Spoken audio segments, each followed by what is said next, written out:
तुम्हारो। विदुर जी किनारा कर गए। विदुर जी ने 12 वर्ष तक अन्न ग्रहण नहीं किया। इसी सुखदेव जी कहते हैं, राजा परीक्षित, भगवान वासुदेव शांति दूत बनकर के आए और दुर्योधन ने बड़ी हस्तिनापुर को सजाया था फूलों से। द्वारकाधीश आ रहे हैं, इनका सम्मान होना चाहिए, फूलों की वर्षा होनी चाहिए। जब आए भगवान रथ पे बैठ करके, दुर्योधन को पता लगा वासुदेव आ रहे हैं। इधर विदुर जी को भी पता लगा। विदुर जी दर्शन करने के लिए गए हस्तिनापुर नगरी में। वो तो एक नदी किनारे कुटिया बना करके झोंपड़ी डाल करके रहते थे। ये दुर्योधन ने कहा, दासी पुत्र, वो भी इसी राज्य का अधिकारी था विदुर, परंतु दासी का बेटा होने के कारण उनको महामंत्री पद से भी निकाल दिया। आज भगवान ने देखा मेरा विदुर कहाँ है। अब विदुर देख रहे हैं कन्हैया कहाँ है। इतनी भीड़ में कन्हैया हमारे को नहीं देख पाएंगे, हम कन्हैया के दर्शन नहीं कर पाएंगे। परंतु भगवान ने किसी को नहीं देखा। उन फूलों में से दुर्गंध आ रही थी, बू आ रही थी, खुशबू नहीं आ रही थी। क्यों? बू किस बात की थी? स्वार्थ की बू छिपी हुई थी। स्वार्थ की बू आती है। आज जाओ दुर्योधन से कहा, जाकर के, दुर्योधन तुम बड़ा अन्याय कर रहे हो पांडवों के साथ में, तुम्हें ऐसा नहीं करना चाहिए। मैं ज्यादा कुछ नहीं कह रहा हूं, आप पांडवों को 5 गांव प्रदान कर दो। दुर्योधन ने कहा, हे द्वारकाधीश, क्या तुम पांडवों का पक्ष लेकर के आए हो? मैं बिगर युद्ध के उनको एक सुई की नोक की बराबर नहीं दे सकता हूं। मूर्छतम ग्रहेणे वायम दास्यमावे युद्धेनम केशवः। हे केशव, बिगर युद्ध के मैं एक सुई की नोक की बराबर प्रदान नहीं करूंगा। और इस बात को छोड़ो। शकुनी ने दुर्योधन से कहा, ऐसा नहीं कहते हो। उन्होंने कहा, आप इन बातों को छोड़ो। मेरी माँ गांधारी ने तुम्हारे लिए सुंदर व्यंजन बनाए हैं कि सब द्वारकाधीश आप चलिए प्रसादी ग्रहण करेंगे, ये तो बाद में फैसला हो जाएगा। भगवान ने कहा कि 2 परिस्थितियों में भोजन किया जाता है। या तो व्यक्ति के पेट में भूख लगी हो बड़ी जोर से, तो वो ठंडा वासा जाति पाति नहीं देखता है, या किसी का भाव हो, भाव में भी नहीं देखता है। भगवान ने कहा, न तो मेरे अंदर भूख है हे दुर्योधन, न तेरे अंदर भाव है। ये 2 परिस्थितियां अनुकूल हैं, इसीलिए मैं तुम्हारे घर की प्रसादी ग्रहण नहीं कर सकता हूं। मैं तो विदुर काका के यहाँ जाऊंगा, विदुर काका ने मेरा निमंत्रण किया है। दुर्योधन व्यंग भाषा में कहने लगा, अरे द्वारकाधीश, आजकल विदुर जी महामंत्री नहीं है, आजकल तो अपने खाने की भी उन पे व्यवस्था नहीं है, आपकी कहां से करेंगे। भगवान ने कहा, जो निमंत्रण देता है वो अपने आप व्यवस्था करता है, इससे हमें कोई लेना देना नहीं है। भगवान कहते हैं, भाव का भूखा हूं, भाव ही एक सार है, जो भाव से भजता है मुझे भव से बेड़ा पार है। मैं तो भाव का भूखा हूं, जो भाव से मुझको भजता है मैं उसके पास दौड़ करके जाता हूं। जात पात पूछे नहीं कोई, हरि को भजे सो हरि को होई। भगवान कहने लगे, मैं जाति पाति भी नहीं देखता हूं, जो मेरे लिए भजता है मैं उसका हो जाता हूं। हे दुर्योधन, मैं तो विदुर काका के यहाँ जाऊंगा। विदुर काका ने ये सवाल सुना, मैंने इनका निमंत्रण कब किया है, अब मैं क्या करूं। विदुर जी तो निकल लिए। विदुरानी से आकर के बोले, देवी, केशव ने द्वारकाधीश ने हमारा कितना मान रखा है। रोते हुए विदुर जी बोले, देवी जल्दी करो, पता नहीं है द्वारकाधीश हमारे यहाँ कब आ जाएंगे। मैं गोप बजरिया में जाता हूँ और द्वारकाधीश के लिए खोआ के लड्डू, माखन, मिश्री इत्यादि व्यंजन लेकर के आता हूँ। जल्दी से आप घर में चौका लगा दीजिए, बैठने की व्यवस्था सुंदर कीजिए। पता नहीं है ये पांडवों का, दुर्योधन का और कौरवों के भाग्य का क्या फैसला होगा। वो बाद में देखेंगे। पहले हमारे अतिथि की सेवा करना जरूरी है, धर्म है। अतिथि देवो भव, अतिथि ही देवता होता है। हे देवी, भगवान ने देखा कि विदुर जी गोप बजरिया में गए हैं। इतने में भगवान अपने द्वारकाधीश चरण पादुका को छोड़ करके नंगे पैरी ही विदुर के यहाँ कुटिया पे पहुंचे और जाकर के विदुरानी के गेट को खटखटाया। काकी, ओ काकी, गेट खोलो। विदुरानी उस समय पे स्नान कर रही थी। विदुरानी ने ये भी देखा मैंने अपने तन को ढका है या नहीं ढका है। प्रेम में इतनी बावली हो गई, जाकर के उन्होंने अपने गेट को खोल दिया। कन्हैया ने देखा, द्वारकाधीश ने देखा, अरे काकी, अरे तुमने वस्त्र भी धारण नहीं किया है। कन्हैया ने अपना पीताम्बर लेकर के काकी को दे दिया, अपने तन को ढक लो काकी। विदुरानी ने भगवान द्वारकाधीश के पीताम्बर से अपने तन को ढक लिया और विदुरानी प्रेम में इतनी बावली हो गई, एक पाटा लेकर के और घर के अंदर गई। जाकर के आंगन में एक कोने में पाटा को बिठाया, वो भी उल्टा डाल दिया। बोली, अरे द्वारकाधीश, ये कन्हैया, ये गोविंद, आप यहाँ विराजमान हो जाओ। राधे, नहीं चलेगा काम, चश्मा में दिख रहा है मुझे, गड़बड़ मत करो। मेरी एक एक पे नजर है, कौन क्या कर रहा है। मौत हो लीजिए, कोई बात नहीं। तो जब उल्टा पाटा बिछाया, कन्हैया उस पर बैठ गए। जैसे ही बैठे, विदुरानी बोली, नहीं नहीं नहीं नहीं नहीं, नहीं ये जगह ठीक नहीं है गोविंद, यहाँ नहीं, यहाँ नहीं, चलो दूसरी जगह बैठते हैं। भगवान बैठी थी, पाटा को उठाया, दूसरे कोने में ले गई, यहाँ बैठो, ये ठीक है, इसमें धूप नहीं आ रही है, ये बढ़िया सुंदर हवा आ रही है। वहाँ जैसी कन्हैया बैठे, नहीं नहीं नहीं, यहाँ तो शोर आ रहा है, कन्हैया यहाँ नहीं, खड़े हो। फिर पाटा को उठाया, फिर काकी ने लेकर के दूसरे कोने में बिछाया, उल्टा पाटा डाल दिया, यहाँ बैठ जाओ कन्हैया। जैसे कन्हैया बैठे, फिर बोली, नहीं ये भी ठीक नहीं है, सब लोग देख रहे हैं कन्हैया।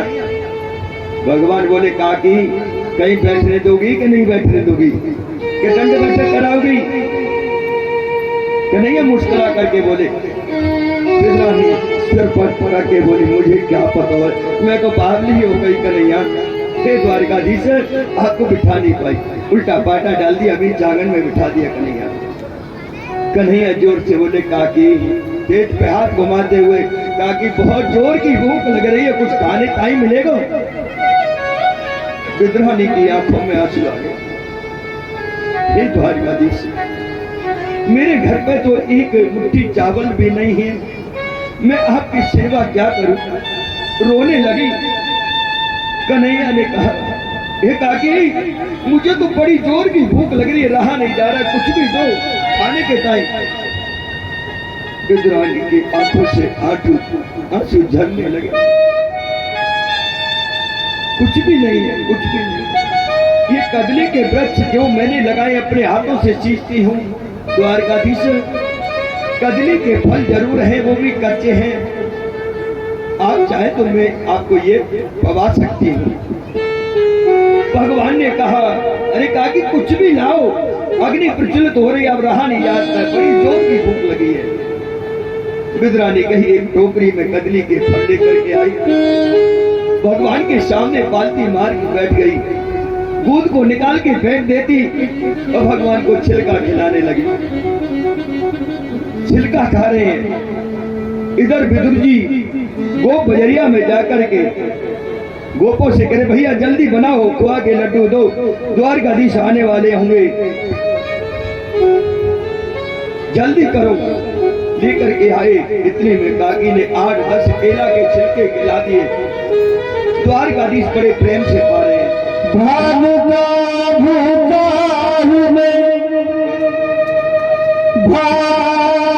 बसी एक सारी है,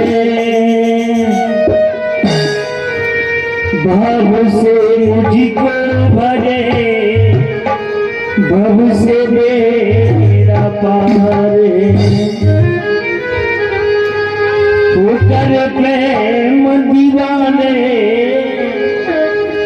होकर प्रेम दीवाने लगे छिलके खाने। होकर प्रेम दीवाने लगे छिलके खाने, होकर प्रेम दीवाने लगे छिलके खाने, छिलके खाने लगे, छिलके खाने लगे, छिलके खाने लगे, छिलके खाने, होकर प्रेम दीवाने लगे छिलके खाने, होकर प्रेम दीवाने लगे छिलके खाने।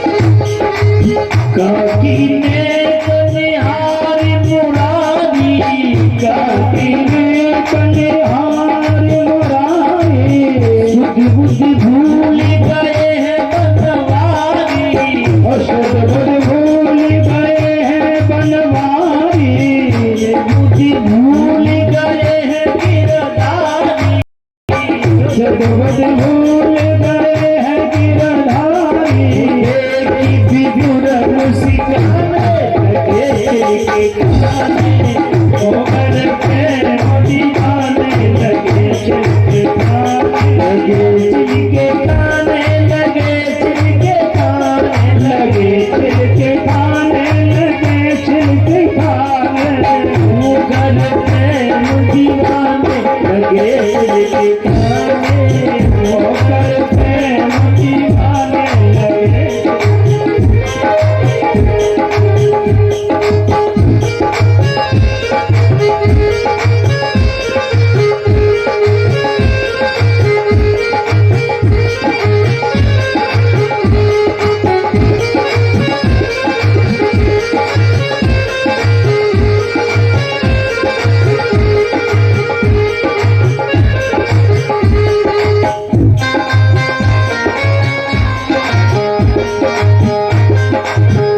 अपनी भोगती है ठुकराई, छप्पन भोगती है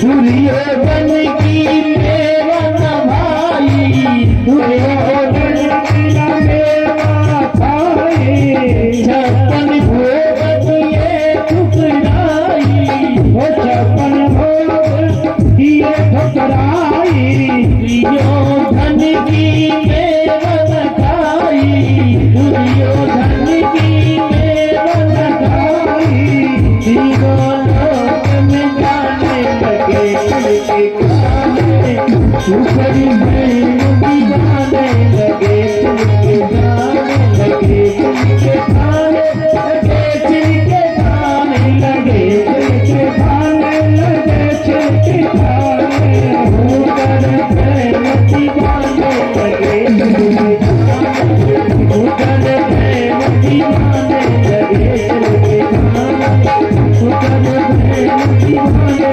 लगे छिलके खाने। गुरु गिरहरि लाल की, भक्तवत्सल भगवान की जय जय श्री राधे। आज भगवान बड़े प्रेम के साथ में बेदरानी केला के छिलके खिला रही हैं। इधर विदुर जी आते हैं। विदुर जी ने आकर के कुंडी को खटखटाया, अरे देवी जल्दी करो, अरे खोलो खोलो खोलो। बेदरानी बोली, क्यों हल्ला मचाते हो? अरे अरे अरे द्वारकाधीश आने वाले होंगे, जल्दी करो, ये लो थाली में ये व्यंजन सजाओ, खोआ के लड्डू अलग रखो, माखन अलग रखो, मिश्री अलग रखो, जल्दी जल्दी जल्दी करो। बेदरानी बोली, क्या कहा आपने? द्वारकाधीश आने वाले होंगे? वो तो आ गई। देखा वक्त विदुर जी ने श्रीमान जी केला के छिलका खा रहे हैं, पकड़ करके द्वारकाधीश के हाथ में केला का छिलका लगा हुआ है, बड़े प्रेम से खा रहे हैं। विदुर जी ने जाकर के भगवान के हाथ से केला का छिलका लिया, चरणों में लेट गए, हे गोविंद, हे द्वारकाधीश, ये तो बावली है ही, आप क्या खा रहे हो? केला की छिलके? भगवानों ने क्या हम केला के छिलके खा रहे थे? हाँ, अरे गोद तो इसमें फेंक रखा है छिलका। अरे हमको क्या पता केला के छिलके हैं, कहा खिला रही।